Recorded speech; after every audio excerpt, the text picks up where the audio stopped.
नमस्कार दोस्तों, welcome to Byju's government exam prep channel. दोस्तों आज हम लोग डिस्कस करेंगे डेली करंट अफेयर में 27 अगस्त 2021 के न्यूज़पेपर में से, जो कि आपके exam CHSL, combined graduate level, NTPC, intelligence bureau, CPOSI, Delhi police and other state services exam, PET exam and banking awareness के लिए यह हेल्प करेगी। तो आइए एक एक करके डिस्कस करते हैं। Now we have to discuss first segment is national affairs, यानी राष्ट्रीय मामलों में मिशन वात्सल्य किस राज्य ने स्टार्ट किया है, सीधे सीधे प्रश्न बन जाएगा।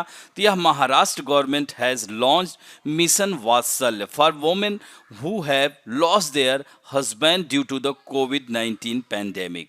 यानी यह जो मिशन वात्सल्य शुरू किया गया है उन महिलाओं के लिए शुरू किया गया है जिन्होंने कोविड-19 महामारी के दौरान अपने पति को खो दिया है। तो इस तरह से महाराष्ट्र सरकार की यह सराहनीय योजना है। मिशन वात्सल्य का उद्देश्य है गरीब पृष्ठभूमि वाले ग्रामीण क्षेत्रों की ऐसी महिलाओं का लगभग 18 लाभ योजनाएं सेवाएं प्रदान करना है। As per the state government data in the last 1.5 year around 15,095, यानी पिछले 1.5 सालों में 15,000 से अधिक महिलाओं ने इस पैंडेमिक की वजह से अपने पति को खो दिया। तो out of them the number of women who have been listed by the district task force, तो इस तरह से जिला टास्क फोर्स द्वारा सूचीबद्ध महिलाओं की संख्या 14,000 से अधिक है। दोस्तों यह मिशन महिला एवं बाल विकास विभाग द्वारा क्रियान्वित किया जा रहा है। सीधे पूछ लिया जाएगा कि मिशन वात्सल्य किस डिपार्टमेंट के द्वारा स्टार्ट किया गया है। तो this mission is being implemented by the department of women and child development. Under this mission women will benefit from schemes like Sanjay Gandhi निराधार योजना एंड घर कुल योजना। तो इस तरह से संजय गांधी निराधार योजना के तहत भी परिवार के लाभार्थियों को 600 रुपये प्रत्येक व्यक्ति को दिया जाता है। तो यह 25 वर्ष तक दिया जाएगा, जब तक उस बच्चे की नौकरी लग नहीं जाती है। तो इस तरह से यह काफ़ी महत्वपूर्ण है पहल महाराष्ट्र सरकार की। अब बढ़ते हैं नीति आयोग। नीति आयोग के बारे में तो जानते ही हैं, प्लानिंग कमीशन की जगह आया था। तो नीति मतलब NITI, national information of transforming India. तो नीति आयोग और Cisco launch next phase of women entrepreneurship platform, यानी नीति आयोग सिस्को ने महिला उद्यमिता मंच के अगले चरण का शुभारंभ कर दिया है। यहाँ पर आप देख सकते हैं नीति आयोग और सिस्को दोनों का लोगो दिया गया है। तो नीति आयोग और अमेरिका की प्रौद्योगिकी कंपनी सिस्को ने महिला उद्यमिता मंच के अगले चरण का शुभारंभ कर दिया है। तो it will leverage to technology from Cisco and experience working with India's startup ecosystem in order to enable more women on business in India। यानी इसके तहत स्टार्टअप परिवेश के साथ काम करने के उसके अनुभव का फायदा मिलेगा और WEP नेक्स्ट के अगले चरण को सिस्को तकनीक और भारत कि जो नीति आयोग के प्रमुख मंच के तहत इससे हेल्प मिलेगी। तो the objective of this initiative is to promote women entrepreneurs across the country, यानी इस पहल का सबसे महत्वपूर्ण कह सकते हैं उद्देश्य ही यही है कि महिलाओं को उद्यमी बनाना है। तो इस तरह से ये देख सकते हैं कि छठी आर्थिक गणना के आधार पर देश में कुल 5.85 करोड़ उद्यमियों में 80.5 लाख महिलाएं हैं। तो यह बिंदु भी याद रखिएगा। और महिला उद्यमिता मंच जो WEP है, यह एक एकीकृत एक्सेस पोर्टल है। 2017 में इसे लॉन्च किया गया था। अब बढ़ते हैं LIC launches Anand mobile app for agent, यानी LIC एजेंटों के लिए आनंद मोबाइल ऐप को लॉन्च किया गया। The life insurance corporation of India has launched A mobile app for its agent. The app is the latest dimension of the आत्मनिर्भर agent new business digital application. इसी को आनंद का फुल फॉर्म ही कह सकते हैं, आत्मनिर्भर agent new business digital application इसे कहेंगे। तो इसको नए कलेवर के साथ इसको किया गया है, चूँकि इसको पिछले साल इसका अनावरण कर दिया गया था। और इसमें जो महत्वपूर्ण बात है कि यह this digital application will help in onboarding process to get insurance policy by a paperless module with the help of agent और intermediary। तो यह जो है कह सकते हैं कि यह कागज रहित मॉड्यूल के माध्यम से बीमा पॉलिसी प्राप्त करने के लिए ऑनबोर्डिंग प्रक्रिया का एक उपकरण है।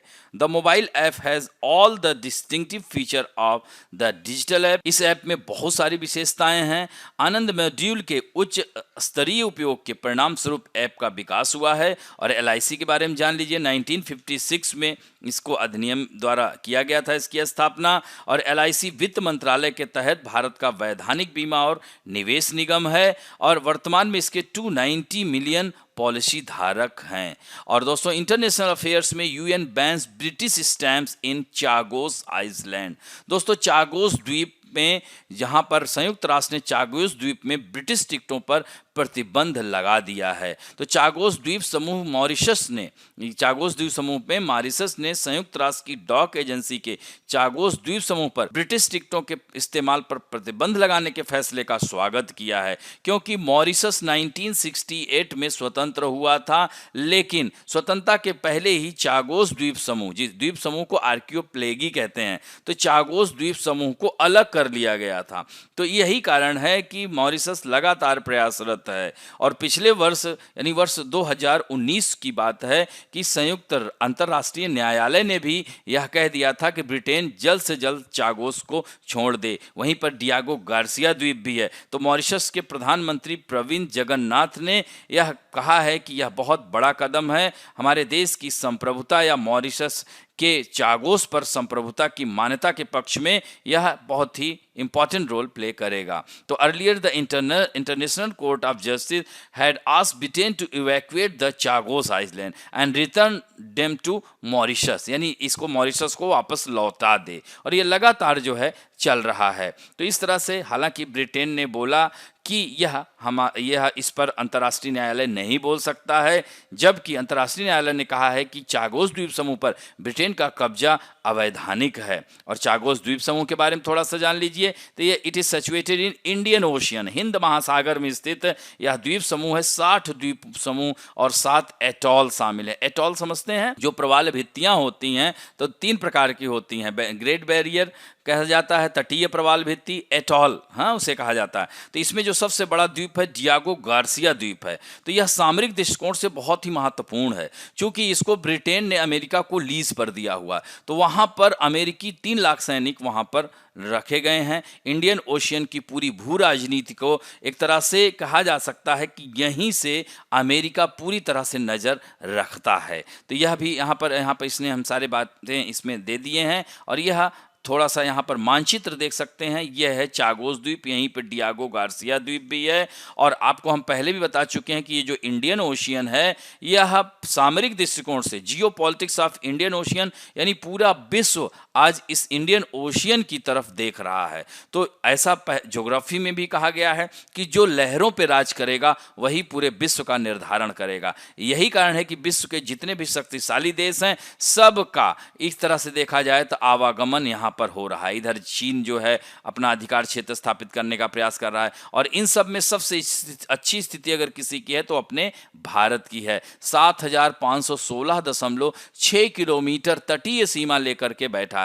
यही कारण है कि विश्व के विकसित देश भारत की ओर ज्यादा आकर्षित हुए हैं कि भारत यहाँ पर उन्हें बेस बनाने को दे दे, जिसकी वजह से वह इस सागर पर नजर रख सकें। अब बढ़ते हैं दोस्तों इंपॉर्टेंट स्कीम में। आज बात करेंगे पीएम कुसुम स्कीम। पीएम कुसुम योजना 2019 में 3 महत्वपूर्ण घटकों के साथ शुरू की गई थी। तो इसका जो मेन उद्देश्य है, किसान अपनी जमीन को सोलर पैनल के लिए आसानी से उपयोग कर सकें। और इस तरह से कई राज्यों में किसान अपनी जमीन का उपयोग सोलर पैनल लगाने के लिए करें। इसके लिए 30 से 40% तक की सब्सिडी भी दे रही है सरकार। और इसके 3 कंपोनेंट हैं, 3 घटक हैं। Under this component the farmer can set up renewable energy based power plant to 500 kilowatt to 2 megawatt capacity on his land, यानी अपनी जमीन पर वह स्थापित कर सकते हैं। Apart from this farmer can also avail the benefit of this for the cropped land, यानी इसके लिए जो है फसल वाली भूमि पर भी इसका लाभ ले सकते हैं। In order to avoid the high cost of transmission line and reduce transmission losses, renewable energy power project are set up within 5 kilometre radius of substations. तो इस तरह से इस योजना के माध्यम से सरकार का उद्देश्य है कि बंजर भूमि पर 10,000 मेगावाट विकेंद्रीकृत ग्रिड से जुड़े नवीकरणीय ऊर्जा संयंत्रों की स्थापना करना है। और कंपोनेंट बी में क्या है, दूसरा कंपोनेंट, 3 घटक हैं। तो government to set up 17.50 lakh stand alone solar agriculture pump with a capacity of up to 7.5 horsepower for replacing the existing diesel agriculture pumps irrigation system in off-grid areas to individual farmers through this component। तो यह जो है यहाँ पर आप देख सकते हैं। और कंपोनेंट सी में क्या है कि सरकार को आने वाले समय में 10 लाख ग्रिड से जुड़े कृषि पंपों के सोलराइजेशन का लक्ष्य रखा गया है। तो यह भी बहुत महत्वपूर्ण योजना है। अब बढ़ते हैं इन्वायरमेंट एंड इकोलॉजी में। इंडिया मेट्रोलॉजिकल डिपार्टमेंट यानी भारतीय मौसम विज्ञान विभाग। तो भारतीय मौसम विज्ञान विभाग जो है भारत सरकार के पृथ्वी विज्ञान मंत्रालय की एक एजेंसी है। सीधे पूछ लेगा कि Indian meteorological department is part of which agency. तो यह है पृथ्वी विज्ञान मंत्रालय की एक एजेंसी है। यह मौसम संबंधी अवलोकन, मौसम पूर्वानुमान बताता है ना कि भारतीय मौसम विभाग के अनुसार आज गरज के साथ छींटे पड़ेंगे, बारिश होगी, आज आसमान साफ रहेगा, यह सब बता। हालांकि भारतीय मौसम विभाग और कह सकते हैं कि मानसून के बीच 36 का आंकड़ा रहता है। जब बोलते हैं कि बारिश होगी तब जो है वह देखा जाए तो उस दिन धूप निकली होती है। हालांकि अब हमारे पास तकनीकी विकास कर लिए हैं, हम पहले से ही पूर्वानुमान कर लेते हैं। तो इस तरह से आईएमडी का मुख्यालय दिल्ली में है, ये महत्वपूर्ण ध्यान रखेंगे। क्षेत्रीय कार्यालय चेन्नई, मुंबई, कोलकाता, नागपुर, गुवाहाटी और नई दिल्ली में है। समझ में आई बात। तो इसका मुख्यालय कहाँ है, दिल्ली में है। इसके क्षेत्रीय कार्यालय कहाँ है,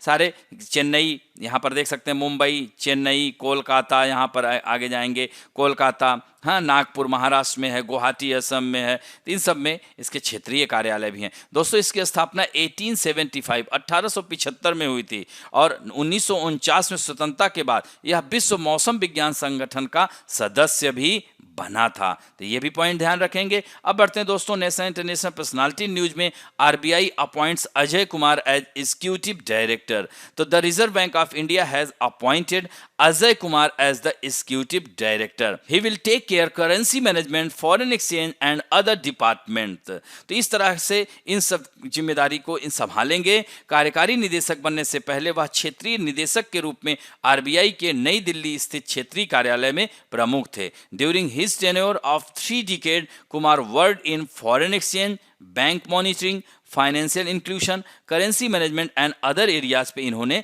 वर्क किया था। और दोस्तों यह जो है पटना विश्वविद्यालय से अर्थशास्त्र में पीजी डिग्री है इनकी, हाँ, और ये ध्यान रखेंगे। और अब बढ़ते हैं दोस्तों बुक्स एंड अवार्ड्स में। आज हम फिर बात करेंगे, ये बुक्स अक्सर आप लोगों की परीक्षाओं में आ जाती हैं। अभिज्ञान शाकुंतलम, महाकवि कालिदास की पुस्तक। As you like it, William Shakespeare. Gitanjali, Rabindranath Tagore. Anandamath, Bankim Chandra Chatterjee.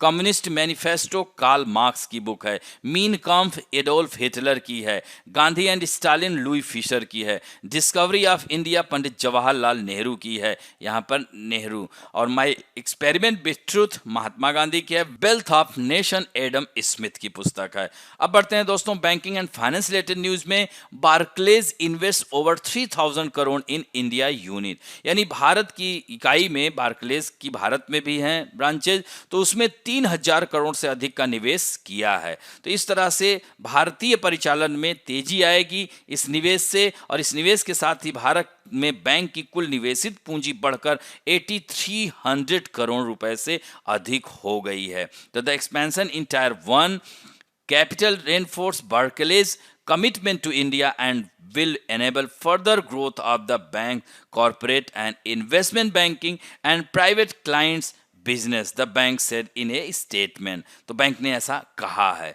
तो इस तरह से बार्कलेज के प्रमुख जो एशिया पैसिफिक और कंट्री सीईओ हैं वह भारत के हैं जयदीप खन्ना ने कहा है कि पूंजी निवेश पिछले 3 दशकों में निर्मित हमारी भारतीय फ्रेंचाइजी की सफलता और मजबूत ट्रैक रिकॉर्ड को दर्शाता है। अब सीधे सीधे आपसे पूछ लेगा कि यह बार्कलेज बैंक किस देश की है, तो कहाँ की है? यूनाइटेड किंगडम या ब्रिटेन कह सकते हैं। नेक्स्ट टॉपिक है स्पोर्ट न्यूज। तो स्पोर्ट न्यूज में है Bhavina Patel first Indian to reach Paralympic table tennis quarter final.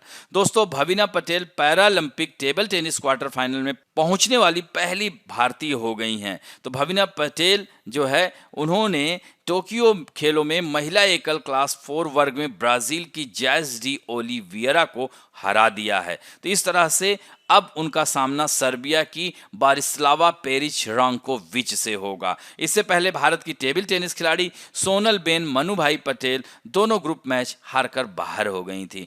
अब बढ़ते हैं दोस्तों, India keen to host 2036 and 2040 Olympic, यानी भारत 2036 और 2040 ओलंपिक की मेजबानी का इच्छुक है। इवन 2032 में भी चाह रहा था। तो इस तरह से ब्रिस्बेन को इसकी मेजबानी मिल गई है। यह जो है अंतर्राष्ट्रीय ओलंपिक समिति के अध्यक्ष कौन है? थॉमस बाक ने कहा था कि भारत उन कई देशों में शामिल है जो मेजबानी के लिए इच्छुक है। तो इन मेजबानी में इच्छुक देशों में जैसे इंडोनेशिया, भारत, जर्मनी और कतर शामिल हैं। तो इस तरह से भारत 2032 में भी किया था इच्छा जाहिर, लेकिन मिला नहीं। इसके अलावा 2030 एशियाई खेलों और 2026 युवा ओलंपिक खेलों की मेजबानी का भी भारत इच्छुक था, लेकिन एशियाई खेल 2030 और 2034 की मेजबानी दिसंबर में क्रमशः कतर और रियाद को सौंप दी गई है। तो ये बहुत इंपॉर्टेंट है आपके एग्जाम के पॉइंट ऑफ व्यू से। अब बढ़ते हैं दोस्तों इंपॉर्टेंट डेज में। आज हम बात करेंगे वर्ल्ड वाटर वीक, यानी आज ही समाप्त हुआ जो है 23 अगस्त से लेकर 27 अगस्त तक चला विश्व जल सप्ताह। ये पूरी तरह से ऑनलाइन था। तो विश्व जल सप्ताह 1991 से स्टॉकहोम अंतर्राष्ट्रीय जल संस्थान द्वारा आयोजित वैश्विक जल मुद्दों पर प्रमुख यह वार्षिक कार्यक्रम है। दोस्तों, इसमें भारत की तरफ से सूरत नगर निगम भारत का एकमात्र नगर निकाय था जिसे जीरो लिक्विड डिस्चार्ज सिटीज विषय पर पैनल चर्चा में आमंत्रित किया गया था। और दोस्तों, स्टॉकहोम अंतर्राष्ट्रीय जल संस्थान की स्थापना 1991 में हुई थी और इस बार का जो थीम था बिल्डिंग रिजिलियंस फास्टर। और इसी जो यह याद रखेंगे, स्टॉकहोम अंतर्राष्ट्रीय जल संस्थान के कार्यकारी निदेशक टॉर्गनी हॉल्मग्रेन हैं, ये भी ध्यान रखेंगे। अब बढ़ते हैं, let us talk about some important fact में भारत के जैव मंडल आरक्षित क्षेत्र की। जैसे आपने देखा होगा राष्ट्रीय उद्यान, जैव मंडल आरक्षित क्षेत्र। तो यह जैव मंडल आरक्षित क्षेत्र क्या होते हैं? तो जैव मंडल आरक्षित क्षेत्र यह बायोस्फीयर भंडार यानी भौगोलिक रूप से जीव जंतुओं के प्राकृतिक भूभाग की रक्षा करते हैं। अक्सर आर्थिक उपयोगों के लिए स्थापित बफर जोनों के साथ एक या ज्यादा राष्ट्रीय उद्यान और अभ्यारण्य को संरक्षित रखने का काम करते हैं। और संरक्षण न केवल संरक्षित क्षेत्र के वनस्पतियों और जीवों के लिए दिया जाता है, बल्कि इन क्षेत्रों में रहने वाले मानव समुदायों को भी दिया जाता है। तो इस तरह से टोटल 18 जो है बायोस्फीयर रिजर्व हैं। पहला बायोस्फीयर रिजर्व नीलगिरी, याद रखना, तमिलनाडु, केरल और कर्नाटक में फैला है। नीलगिरी कहाँ है? यहाँ पर ईस्टर्न घाट वेस्टर्न घाट का मिलन बिंदु है। तो यहाँ मानचित्र के हिसाब से देखेंगे तो और आसान हो जाएगा। ये देख रहे हैं ना, ये नीलगिरी है। दूसरे नंबर पे क्या है? नंदा देवी। तो जाहिर सी बात है उत्तराखंड है, तो नंदा देवी कहाँ? उत्तराखंड। उत्तराखंड की सबसे हाईएस्ट पीक भी है। फिर कंचनजंगा कहाँ है? सिक्किम में है। यहाँ पर आप देख सकते हैं नंदा देवी के बाद मन्नार की खाड़ी। तो मन्नार की खाड़ी कहाँ है? यहाँ पर गल्फ ऑफ मन्नार में है। फिर इसके बाद आप देख सकते हैं नॉकरेक, मेघालय की सबसे ऊंची चोटी है, वो कहाँ है? यहाँ पर है। फिर इसी तरह से आपसे बात किया जाए कि सुंदरबन और मानस, इन दोनों को एक साथ ले लेते हैं, और सिमलीपाल, ये तीनों कहाँ हैं? यहाँ पर देख रहे हैं सुंदरबन कहाँ है? ये पश्चिम बंगाल में, सिमलीपाल उड़ीसा में है, और मानस देख रहे हैं ना, असम में है। डिब्रू सैखोवा भी असम में है। दिहांग वैली जो है अरुणाचल प्रदेश में है, ध्यान रखेंगे। पन्ना मध्य प्रदेश में है। पंचमढ़ी भी मध्य प्रदेश में है। रन ऑफ कच्छ गुजरात में है। कोल डेजर्ट हिमाचल प्रदेश में है। शेषाचलम की पहाड़ियां आंध्र प्रदेश में है। अगस्थ मलाई एकदम बाउंड्री पर है केरल और तमिलनाडु की। यह ग्रेट निकोबार है, यहाँ पर भी है, ध्यान रखेंगे। कंचनजंगा कहाँ है? यह जो है सिक्किम में अवस्थित है। तो 18 बायोस्फीयर रिजर्व हैं दोस्तों। इसमें से 12 बायोस्फीयर रिजर्व को यूनेस्को की लिस्ट में डाल दिया गया है, यानी United Nation Educational Scientific Culture Organization. इसमें कौन कौन से हैं? नीलगिरी, मन्नार की खाड़ी, सुंदरवन, नंदा देवी, नौकरेक, पंचमढ़ी, सिमलीपाल, ग्रेट निकोबार, अचानकमार, अमरकंटक। जो कि कहाँ? अचानकमार, अमरकंटक यह जो है छत्तीसगढ़ और मध्य प्रदेश की सीमा पर है। और अगस्थमलाई केरल और तमिलनाडु, कंचनजंगा सिक्किम में है, पन्ना जो सबसे लास्ट में यूनेस्को की लिस्ट में शामिल हुआ था। तो 12 बायोस्फीयर रिजर्व को यूनेस्को की लिस्ट में शामिल किया। इनको खूब अच्छे से याद करिएगा। तो इस तरह से यहाँ पर भी आप इस वाले मैप में चाहेंगे तो यह 12 को ही चिन्हित कर लीजिए, उनको अंडरलाइन कर लीजिए कि किनको मिल चुका है। जैसे इसको गोला बना लीजिए ऐसे, गल्फ ऑफ मन्नार, इसको आप अंडरलाइन करने से याद हो जाएगा और यहाँ पर लिख दीजिए कि यूनेस्को की सूची में शामिल है। तो इससे कभी भूलेगा नहीं आपको। अब बढ़ते हैं दोस्तों आप लोगों के सेक्शन में, जो कि बहुत ही अच्छा उत्तर दे रहे हैं। आज उत्तर देने वालों में हैं विनोद जायसवाल, मिली, मोहम्मद मोनाजिर सुहैल, एकता, श्रवण खालिंग, रेणु बाला, स्नेहा शर्मा, चंदन कुमार, भूषण सिंह, संजय नेगी, साई तेजा दुग्गी। इतने लोगों ने कमेंट और उत्तर दोनों दिया है। आशा करता हूं कि आज और ज़्यादा से ज़्यादा लोग उत्तर देंगे। तो फर्स्ट क्वेश्चन आप लोगों के सामने है, which state has recently introduce the mission वात्सल्य, यानी मिशन वात्सल की शुरुआत की है किस राज्य ने? Karnataka, Madhya Pradesh, Maharashtra, Kerala.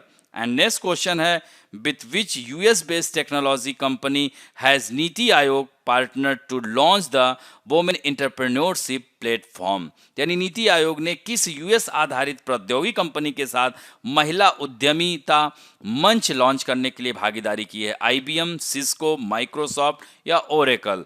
And next question है, recently the United nation has banned the tickets of which country in Chagos island, यानी टिकटों, डाक टिकटों पर, हाँ ध्यान रखिएगा, डाक टिकटों पर प्रतिबंध लगाया। अमेरिका, रूस, ब्रिटेन या फ्रांस। एंड नेक्स्ट क्वेश्चन है, in which year was the PM Kusum scheme started, कब की गई थी? 2016, 17, 18 या 19। एंड नेक्स्ट क्वेश्चन है, when was the Indian Meteorological Department established? 1860, 1875, 1890 या 1901।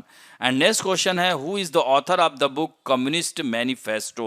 Louis Fischer, Adolf Hitler, Adam Smith, Karl Marx. And next question है, Barclays Bank belong to which country, यानी Barclays Bank किस देश की है? United State of America, United Kingdom, France या Germany की। And next question है, Bhavina Patel has become the first Indian to reach the quarter final of which sport event at the Paralympics? Badminton, table tennis, भाला फेंक या भारोत्तोलन। And next question है, in which year was the Stockholm International Water Institute establish? 1990, 1991, 1992, 1993। And last question है, which of the following biosphere reserve is not included in list of UNESCO, UNESCO की सूची में शामिल नहीं है? नीलगिरी, सिमलीपाल, सुंदरवन या शेषाचलम की पहाड़ियां या शेषाचलम हिल। तो इस तरह से इन 10 प्रश्न के उत्तर दीजिएगा, ज़्यादा से ज़्यादा लोग उत्तर दीजिए। आशा करता हूं कि आज का वीडियो आप लोगों को अच्छा लगेगा। और दोस्तों अच्छा लगे तो please like, share, subscribe and bell icon दबाना ना भूलें। थैंक यू दोस्तों।